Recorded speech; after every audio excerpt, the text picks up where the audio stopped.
आज समाचार टाइम्स पर हमारे साथ हैं बहुमुखी प्रतिभा के धनी जिलाधिकारी कन्नौज आशुतोष मोहन अग्निहोत्री। इस विशेष बातचीत में चैनल के संपादक राकेश कुमार उपाध्याय ने डीएम से जिले के प्रशासनिक कार्य, विकास योजनाओं, जन समस्याओं के समाधान और भविष्य की प्राथमिकताओं पर विस्तार से चर्चा की। ये एक्सक्लूसिव रिपोर्ट न केवल प्रशासन की कार्यशैली को दर्शाती है, बल्कि आम जनता के लिए भी कई महत्वपूर्ण जानकारियां लेकर आई है।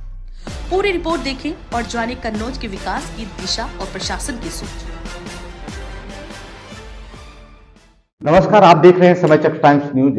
मैं हूं राकेश कुमार। आज हमारे साथ हैं बहुमुखी प्रतिभा के धनी जिलाधिकारी कन्नौज, जो कि अधीनस्थ चयन सेवा आयोग में अपने रहते हुए वहां भी बड़ी चुनौतियां आई, लेकिन जिस तरीके से संभाला और निदान किया, सरकार को उससे काफी अपेक्षाएं जो सरकार ने किया था, उस अपेक्षाओं पे खरे उतरे। आज श्री अग्निहोत्री जी से हम कुछ चीजें अपने पाठकों के लिए चर्चा करेंगे, जो वर्तमान में जिलाधिकारी हैं। सर, जब से आपने कार्यभार संभाला है और कुछ चुनौती आपके सामने आई होंगी, वो किस तरीके से आप उसको निदान किए, जिससे कि यहाँ की जनता को जो राहत मिली है, उसके बारे में सराह से प्रकट करें। जनपद कन्नौज में अप्रैल 2025 में मैं जिलाधिकारी के रूप में तैनात हुआ। मुझे दायित्व दिया गया। उस समय भीषण गर्मी चल रही थी और सबसे पहले गौशालाएं थी, उनको जहाँ पर गोवंश थे, उनको गर्मियों से, भीषण गर्मी से, लपट से बचाने की दिशा में हम लोगों ने काम किया। खासकर जो टिन शेड थे, उन पे बोरों को डालना, उनको पानी से ठंडा रखना, हरे चारे की व्यवस्था कराना, जो गर्मी सीजन में हरा चारा मुश्किल मिलता है, तो हुआ। लेटेस्ट उसमें हम लोगों ने कैमरे भी लगाए हैं, जो कंट्रोल रूम में दिखाई दे रहा है। साथ ही साथ जो काऊ कैचर है, उसमें हम लोग जीपीएस सिस्टम लगा रहे हैं, ताकि किसी प्रकार का भ्रम न रहे। जहाँ से गोवंश सड़क पर घूम रहे हैं, उनको समय से वहाँ से सुरक्षित निकाला जा सके और गौशाला में उनको सुरक्षित रखा जा सके। इस प्रकार किया गया है। इसके साथ ही साथ माननीय मुख्यमंत्री जी का एक निर्देश था कि एक जनपद एक नदी का पुनरुद्धार कार्यक्रम होना चाहिए। उसके अंतर्गत हम लोगों ने बरसात शुरू होने से पहले ही पांडु नदी थी, जो कि ऐतिहासिक नदी थी, उसको हम लोगों ने उसका पुनरुद्धार का कार्यक्रम किया और जनपद में बहुत अच्छा कार्य हुआ था। उसमें स्थानीय जनप्रतिनिधि और गाँव वासियों ने काफ़ी सहयोग किया और वो अच्छा कार्य हुआ है। इसके साथ ही साथ चूँकि कन्नौज जनपद कृषि प्रधान क्षेत्र है मुख्यतः, और यहाँ पर किसानों की ज़मीनें, उनको ज़मीनों को लेकर के कई जगह कुछ खराब लोग या कुछ चालाक लोग उनकी ज़मीनों को हथियाने का प्रयास करते हैं। उसमें शर्तिया बैनामा कराया करते थे और शर्तिया बैनामा में किसानों को सही पैसा भी नहीं मिल पाता था। बाद में ज़मीन उनकी खुर्द-बुर्द हो जाती थी। उस पर हम लोगों ने रोक लगाई और शर्तिया बैनामा लगभग रोक दिया गया है, ताकि किसानों को अगर ज़रूरत हो बेचने की, तो उनको सही मूल्य मिल सके और किसी प्रकार का विवाद न हो सके। इन चीज़ों पर हम लोगों ने विशेष प्रयास किया है।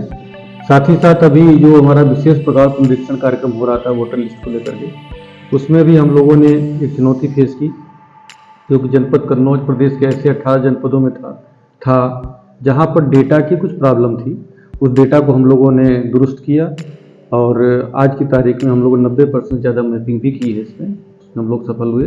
तो हमारी पूरी टीम इस कार्य में लगी हुई है और माननीय मुख्यमंत्री जी की अपेक्षा अनुरूप लगातार विकास की ओर जनपद कन्नौज को ले जाने के लिए प्रयास करते हैं। सर, मैं अपने पाठकों के लिए एक दूसरा प्रश्न हमारे मन में चल भी रहा और लोगों ने कहा भी आते वक्त कि ये सर से पूछिएगा कि सर, जिलाधिकारी बने हैं आप और ये पहला अनुभव है और फील्ड में काफ़ी समय आप व्यतीत भी किए हैं, पहाड़ों पे भी आप पोस्टिंग के समय मुझे जानकारी है कि आप वहाँ रहे हैं। किस तरीके का सामंजस्य रहता है यहाँ, किस तरीके की आपने अनुभव लिया या किस तरीके से आपको फीलिंग महसूस हुई, उसके बारे में सर से करें। जो भी आपका क्षेत्र है, यूनिट है, चाहे वो तहसील हो या जनपद हो या और कोई यूनिट हो, जो नागरिक हैं उनके प्रति एक सद्भाव रहना चाहिए, संवाद रहना चाहिए। उनके बारे में एक अच्छा दृष्टिकोण रखेंगे तो निश्चित रूप से आप कार्य में प्रगति करेंगे। जहाँ ये भाव होता है कि हम एक अधिकारी हैं या कर्मचारी हैं और ये नागरिक हैं, तो वहाँ पर दिक्कत आती है। अगर आप एक उनके भी सामंजस्य बना के बैठेंगे, चलेंगे, तो कहीं कठिनाई नहीं आती है। जी। सर, आखिरी सवाल है कि आप अनुशासन के मामले में समझौता नहीं करते। ये अधीनस्थ जन सेवा आयोग में रहते हुए भी आपने नहीं किया। यहाँ पे भी कुछ ऐसी स्थिति आई होगी कि जो कि आप उसको साफ तौर से देखे होंगे और अपने अधीनस्थों से भी आपका जो सामंजस्य है वो बेहतर है। देखिए, इसमें जो अधीनस्थ हैं या आपके समकक्ष हैं उनके बीच एक सामंजस्य होना चाहिए, उनको प्रोत्साहित करना चाहिए, प्रेरित करना चाहिए, और साथ ही साथ उसके बाद भी अगर नहीं सुधार होता तो फिर मुझे लगता थोड़ा सा उनको स्पष्टीकरण वगैरह मांग करके और मोटिवेट करना चाहिए। कार्रवाई बहुत ज़्यादा करने से मुझे लगता प्रगति नहीं हो पाती है। जी जी।